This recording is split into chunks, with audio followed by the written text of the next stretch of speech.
तो नमस्कार दोस्तों। सबसे पहले मैं धन्यवाद करना चाहता हूँ कि आप हमारे चैनल पर ट्यून इन कर चुके हैं। तो आज मैं जो हाल ही में हुए ग्लोबल एनकैप टेस्ट के रिज़ल्ट्स के बारे में बातचीत करने जा रहा हूँ। तो शुरू करने से पहले एक बात तो है कि मैं बहुत डिसअपॉइंटेड हूँ, खासकर दो गाड़ियों से।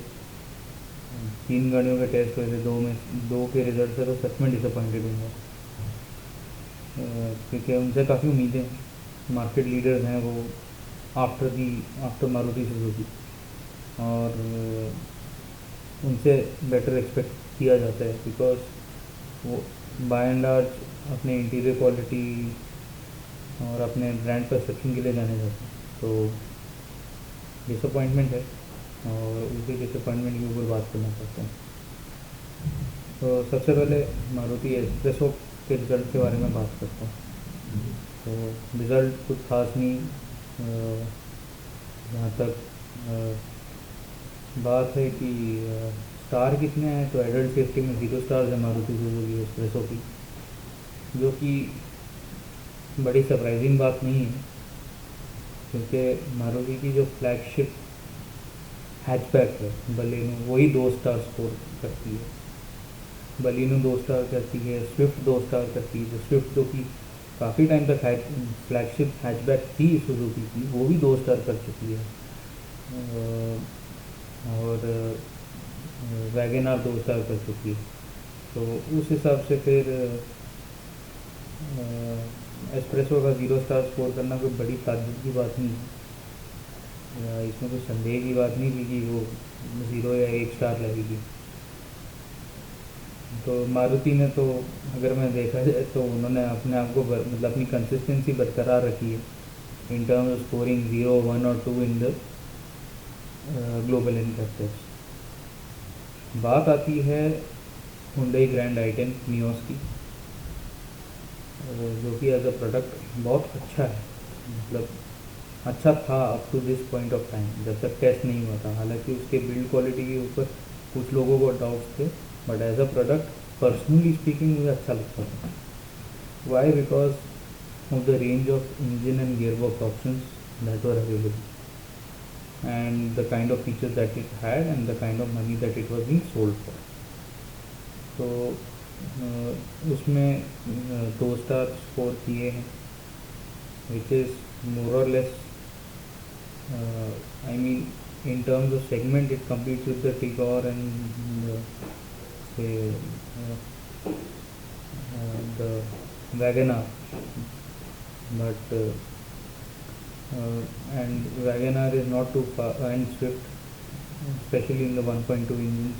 I'm just talking in terms of the engine size and the price points.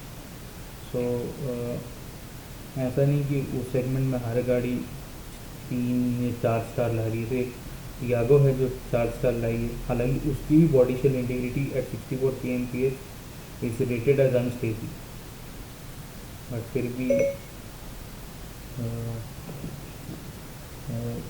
मतलब टियागो की जो मतलब सेफ्टी रेटिंग है एडल्ट सेफ्टी में, वो 4 स्टार है, जो कि डेफिनेटली 2 स्टार से बेटर है। तो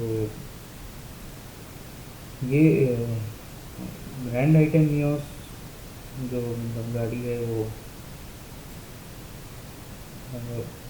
सेल अच्छा कर दी थी, लोगों को पसंद भी है। हुंडई की आफ्टर सेल्स है भी अच्छी, बट सेफ्टी पॉइंट पे मार खा गई। और this goes to show as to how manufacturers are doing cost cutting. I mean ठीक है, समझ आता है कि आप एक आध दो फीचर कम दे दो, एक आध दो गैजेट कम दे दो, या कुछ मतलब कंफर्ट फीचर्स कम दे दो, बट सेफ्टी पे कॉम्प्रोमाइज़ तो मत करो। कॉस्ट कटिंग करने के और भी तो कई तरीके हैं। बात आती है किया सेल्टॉस की। किया सेल्टॉस का जो GT लाइन वेरिएंट है वो मुझे बहुत पसंद था, और एक पॉइंट पे मतलब मैं लोगों को रेकमेंड भी करता था, बट अब मैं नहीं करूँगा।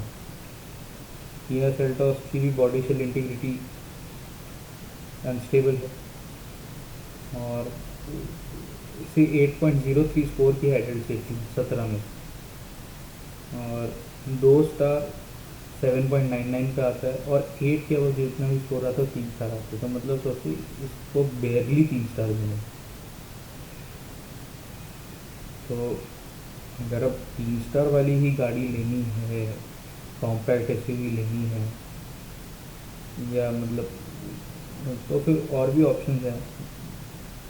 वो सब कॉम्पैक्ट एसयूवीज में ऐसी कोई गाड़ी नहीं है, वेन्यू टेस्ट हुई नहीं, तो वेन्यू और सोनेट को छोड़ के सब कॉम्पैक्ट एसयूवीज में आती है आपकी Nexon 5 star rated, XUV 300 5 star rated, Brezza जो कि मारुति सुजुकी के स्टेबल से आती है वो 4 स्टार रेटेड है। EcoSport Euro NCAP में 4 स्टार लेके आई है। तो अ, मतलब फ़र्क ही क्या है 20 लाख की गाड़ी में और 10 लाख की गाड़ी में? फिर आई मीन जब आप इतने expensive end of the spectrum में हो तो आप फिर सेफ्टी भी वैसी देनी चाहिए मेरे लिए। बात रहती है कि अगर ये गाड़ियाँ नहीं लेनी तो कौन सी लेनी चाहिए।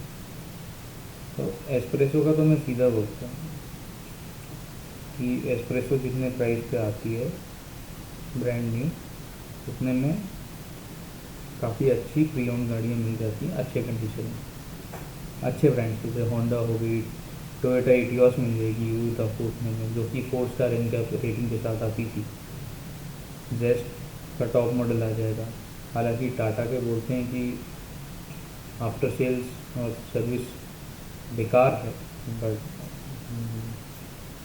बट मैं अगर मानूँ कि क्या ज़रूरी है तो मैं सेफ्टी को एक प्रायोरिटी दूँगा,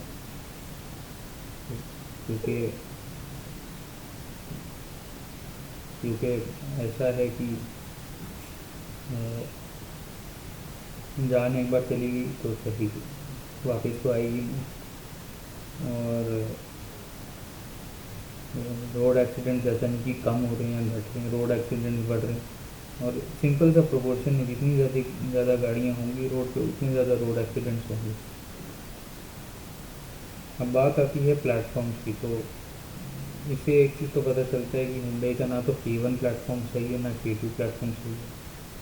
so all across the board उनकी गाड़ियाँ 2 या 3 स्टार लगेगी, 4 लगेगी मुश्किल। तो कुछ करना चाहिए, आई मीन मेरे को एक्सपेक्टेड है उनसे कि मार्केट लीडर्स हैं, वॉल्यूम्स उनके अच्छे आ रहे हैं, गाड़ियाँ बिक रही हैं, लोग अच्छा वर्ड ऑफ माउथ भी दे रहे हैं, दोनों मारुति सुजुकी और किया के लिए और हुंडई के लिए।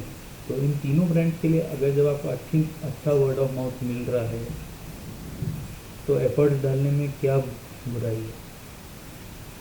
टाटा और महिंद्रा जैसे ब्रांड जिनमें अगर एक प्रॉब्लम हो जाए तो पूरी पब्लिक जंप कर जाती है उनके ऊपर, वो अगर इतनी मेहनत कर सकते हैं अपनी गाड़ियों को सेफ बनाने में, तो डेफिनेटली हुंडई और किया और मारुति कर सकते हैं।